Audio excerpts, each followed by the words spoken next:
Magandang araw po. Ating timan ay bumili ng masariwang alamang. Ayan, 1/4 lang naman ito. Ito ay nilagyan ko po ng itlog, isa at 3 kutsara o hanggang 5 kutsara na harina. And then patakan po natin ng paminta at 3 pinch na o kurot ng asin. At lagyan po natin siya ng onion rings. Nakikita nyo onion rings na yan. Yan, maganda rin ho yan sa katawan. Kung hindi ho kayo maglalagay ng sibuyas na tinadtad o bawang, pwede rin ho nyo lagyan ng bawang. Nasa inyo, discard nyo naman po. Ito ay maaari nyo i-almusalin ngayong umaga at pambaon.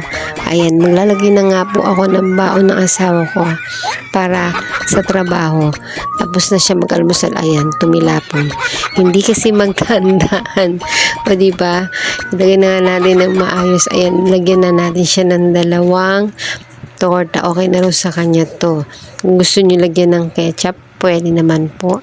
O kaya suka, nasa inyo kung anong bet nyo. At meron din po akong additional na appetizer niya na munting daing. Ayan, kaya suka na lang daw po. Sana po magustuhan nyo ang aking video at naway wag ko kayo magsawa. Subscribe for more. At thank you for watching. Sa ulitin. Bye-bye.